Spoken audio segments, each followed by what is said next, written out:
நம்ம ஊரு என்னதான் ஆச்சு அப்படிங்கிற மாதிரி சத்யராஜ் அவரோட பொண்ணு திவ்யா சத்யராஜுக்கு என்னாச்சு? வாமா மின்னலு அப்படிங்கிற மாதிரி வர்றாங்க, விஜய் அவர்களை விமர்சனம் பண்றாங்க, போயிடுறாங்க. டிவிக்கு தொண்டர்களுக்கு ஒரு சின்ன சேலஞ்ச். உங்களால முடிஞ்சா ஒரு 3 நாளைக்குள்ள விஜய் சார் கூட ஒரு போட்டோ எடுத்து என்னோட இன்ஸ்டாகிராமுக்கு அனுப்புங்க. அதை தாண்டி நாட்டுல நடக்கிற எந்த ஒரு பிரச்சனையை பத்தியும் பேசுறது இல்ல, வாயே தொடர்கிறது இல்ல. ஆக்சுவலி என்ன நடந்துச்சு? ஹாய், நான் அவங்க தேவா. சோ வாங்க இதை பத்தி டீடைலா தெரிஞ்சுக்கலாம். திவ்யா சத்யராஜ் இவங்க வந்து சத்யராஜ் அவரோட பொண்ணு அப்படிங்கிறது உங்க எல்லாருக்கும் தெரியும். அதையும் தாண்டி இவங்க வந்து ஒரு ஊட்டச்சத்து நிபுணர். இவங்களோட வேலை என்ன தெரியுமா? திமுகவுக்கு சப்போர்ட் பண்றது. அது மட்டும் இல்லாம திமுக ஏகப்பட்ட திட்டங்கள் கொண்டு வந்திருக்காங்க. அதுல ஏதாவது ஒரு சில நல்ல திட்டங்கள் இருக்குல்ல, அதை பத்தி புகழ்ந்து ரொம்ப பேசுறது தான் இவங்களோட வேலையே. அது மட்டும் இல்லாம உதயநிதி ஸ்டாலின் அவர்களை வந்துட்டு ரொம்பவே புகழ்ந்து பேசுவாங்க. இதுக்கு முன்னாடி அவங்க உதயநிதி ஸ்டாலின் அவர்களை வந்துட்டு அருமையான தலைவர் அப்படின்னு சொல்லியிருந்தாங்க. அது சோசியல் மீடியால ரொம்பவே ஒரு ட்ரோல் மெட்டீரியல் ஆச்சு. ஏன்னா உதயநிதி ஸ்டாலின் அவர்களுக்கு எஸ்ஐஆர் அப்படின்னாலே என்னன்னு தெரியல. அக்கா, இவர் வந்து அருமையான தலைவர் இல்ல, அறிவே இல்லாத தலைவர் அப்படின்னு சொல்லி எல்லாருமே கலாய்ச்சிட்டு இருந்தாங்க.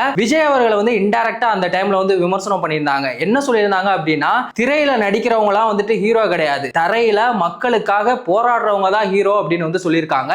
ஆனா அந்த அளவுக்கு உதயநிதி ஸ்டாலின் அவர்கள் என்ன போராடிட்டாங்க அப்படின்னு எனக்கு தெரியல. ஏன்னா அவர் திரையிலேயே ஒன்னும் ஒழுங்கா பண்றது இல்ல, தரையில மக்களுக்காக என்ன பண்ணாரு அப்படின்னு எனக்கு தெரியல. மக்களே, உங்களுக்கு தெரிஞ்சா நீங்க சொல்லுங்க. எப்பவுமே விஜய் அவர்களை இன்டைரக்டா விமர்சனம் பண்ணிட்டு இருந்த திவ்யா சத்யராஜ் இப்ப என்ன பண்ணிருக்காங்க? விஜய் அவர்களை டைரக்டா அட்டாக் பண்ணிருக்காங்க. என்ன சொல்லிருக்காங்கன்னா, இப்ப சேலத்துல வந்து ரீசெண்டா நிர்வாகிகள் கூட்டம் நடந்துச்சுல, அதுல இந்த தேர்தல் அறிக்கையை பத்தி கேட்டதுக்கு நான் பார்த்துட்டு வந்து சொல்றேன் அப்படின்னு வந்து விஜய் அவர்கள் வந்து சொல்லியிருக்காங்க. அதுக்கு ஒரு எக்ஸாம்பிள் வேற வச்சு சொல்லியிருக்காங்க. இப்ப நம்ம ஒரு டாக்டர்கிட்ட போறோம், அவர்கிட்ட உடம்பு சரியில்லை அப்படின்னு சொல்லி போறோம். அதுக்காக என்ன டேப்லெட் கொடுக்கணும் அப்படிங்கறத வந்துட்டு நான் புக்கை பார்த்து படிச்சுட்டு வந்துட்டு சொல்றேன் அப்படின்னா உங்களுக்கு எவ்வளவு காண்டாகும்? அந்த மாதிரி இருக்கு விஜய் அவர்கள் பேசுறது அப்படின்னு வந்து சொல்லியிருக்காங்க. மக்களுக்கு என்ன பண்ணணுங்கிற புரிதலே இல்லனா எப்படி மக்கள் உங்களை நம்பி ஓட்டு போடணும்னு நீங்க எக்ஸ்பெக்ட் பண்றீங்க? அது மட்டும் இல்லாம விஜய் அவர்களுக்கு வந்து சவால் விட்டுருக்காங்க. முடிஞ்சா நீங்க பேப்பரை பார்க்காம ஒரு 10 தொண்டர்களோட பேரை உங்களால சொல்ல முடியுமா அப்படின்னு வந்து சொல்லியிருக்காங்க.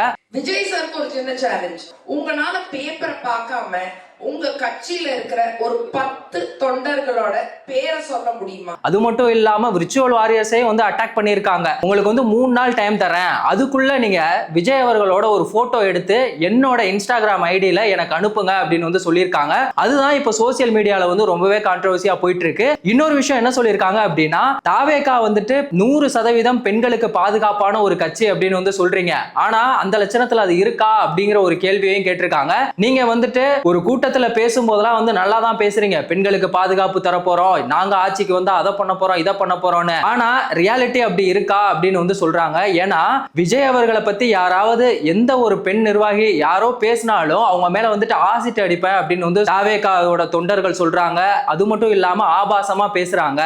இதெல்லாம் வந்துட்டு விஜய் அவர்கள் கேட்க மாட்டாரா அப்படின்னு வந்து சொல்லியிருக்காங்க. இன்னொரு முக்கியமான விஷயம், இப்ப தாவேகால ரீசெண்டா நடந்த ஒரு இது என்ன அப்படின்னு பாத்தீங்கன்னா, அஜித்தா அவங்க வந்துட்டு தற்கொலைக்கு முயற்சி பண்ணாங்க. அது உங்க எல்லாருக்குமே தெரியும். அதையுமே வந்து அவங்க கேள்வி கேட்டிருக்காங்க. என்ன சொல்லியிருக்காங்க அப்படின்னா, அவங்க வந்துட்டு கட்சியில பதவி வேணும் அப்படின்னு வந்து சொல்லி கேட்டாங்க. அதுக்காக விஜய் அவர்களோட காரை கூட மறிச்சாங்க. ஆனா அவர் கண்டுக்காம போயிட்டாரு.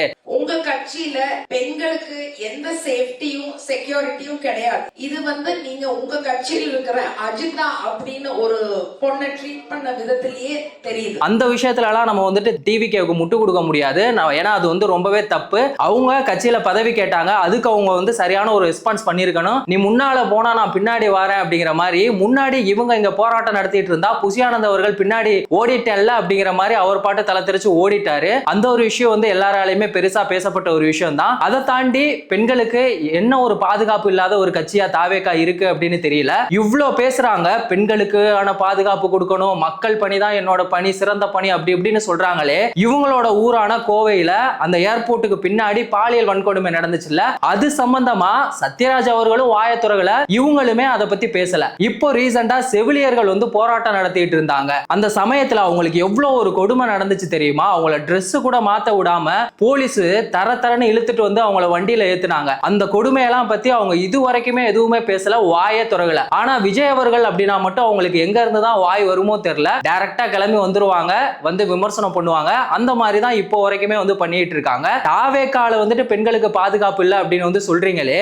நீங்க சப்போர்ட் பண்ணிட்டு இருக்க திமுகல வந்துட்டு பெண்களுக்கு பாதுகாப்பு இருக்கா? விழுப்புரம் மாவட்டம் திமுக நிர்வாகி, அவரோட பேர் வந்துட்டு பாஸ்கரன், அவர் வந்துட்டு பாலியல் வன்கொடுமை பண்ணியிருக்காரு. அதுக்காக எஃப்ஐஆரும் போட்டிருக்காங்க. அதெல்லாம் உங்களுக்கு தெரியுமா இல்லையான்னு தெரியல. அதுக்கப்புறமா இப்போ 2026ல தான் வந்துட்டு ஜெயபாலன் தென்காசியை சேர்ந்தவர், அவர் வந்துட்டு பெண்களை வந்துட்டு ஒருமையா பேசுறது, ஒரு மாதிரி பேசுறது, அவங்கள வந்துட்டு ரொம்ப கேவலமா ஆபாசமா பேசுறது, இந்த மாதிரி எல்லாம் வந்து பேசியிருக்காரு. இதுக்காக நம்ம ஸ்டாலின் ஐயா அவர்கள்ட்டயே போயிட்டு பெண் நிர்வாகிகள்லாம் வந்துட்டு கம்ப்ளைண்ட் பண்ணியிருக்காங்க. அந்த அளவுக்கு திமுகவுல வந்துட்டு மோசமா தான் இருக்கு பெண்களுக்கான பாதுகாப்பு. ஆனா நீங்க அதை பத்தி எல்லாம் பேசவே மாட்டீங்க. ஸ்டாலின் அவர்கள் கொண்டு வந்த ஏதோ ஒரு சில நல்ல திட்டத்தை மட்டும் பேசிட்டு திமுக வந்துட்டு மக்களுக்கானது, மக்களுக்கான நல்ல திட்டங்கள் எல்லாம் கொண்டு வந்துட்டு இருக்காங்க அப்படின்னு சொல்லி நீங்க வந்து ரொம்ப தான் பேசிட்டு இருக்கீங்க. நீங்க கேட்கலாம், அப்ப தாவேகால எதுவுமே நடக்கலையா அப்படின்னா அங்கேயும் தான் நடந்திருக்கு. மாவட்ட செயலாளர் ஒருத்தர் வந்துட்டு தாவேகா பெண் நிர்வாகிக்கு வந்து பதவி வாங்கி தரேன் அப்படின்னு சொல்லிட்டு உல்லாசமா இருந்தாரு. அந்த வீடியோ கூட சோசியல் மீடியால வைரலா போயிட்டு இருந்துச்சு. அந்த பெண் வந்துட்டு என்ன சொன்னாங்க அப்படின்னா, இதுக்கும் காரணம் திமுக தான், விஜய் அண்ணா அவர்களே நீங்க இதை பத்தி எதுவும் கவலைப்படாதீங்க, தைரியமா இருங்க, இந்த முறை நம்ம தான் ஜெயிப்போம் அப்படின்னு வந்து சொல்லியிருந்தாங்க. அந்த ஒரு பேச்சு வந்து ஏத்துக்கிற மாதிரி இல்ல. ஏன்னா எல்லாத்துக்கும் திமுக திமுக அப்படின்னா அது எந்த விதத்திலுமே சரியாகாது. அவங்க பண்ற தப்புக்கு திமுக என்ன பண்ண முடியும் அப்படிங்கிற மாதிரி தான் அந்த டைம்ல இருந்துச்சு. திவ்யா சத்யராஜ் அவர்கள் தொடர்ந்து விஜய் அவர்களை விமர்சனம் பண்றத பத்தி உங்க கருத்து என்ன? திமுகவோட ஆட்சியில பெண்களுக்கு பாதுகாப்பு இருக்கா, இல்ல தாவே பெண்களுக்கு பாதுகாப்பு இருக்கா? இந்த 2026 சட்டமன்ற தேர்தல்ல யார் ஜெயிப்பா? உங்க கருத்தை மறக்காம கமெண்ட் செக்ஷன்ல சொல்லுங்க. வேறொரு வீடியோல வேறொரு கண்டென்ட்ல திரும்பவும் சந்திக்கலாம்.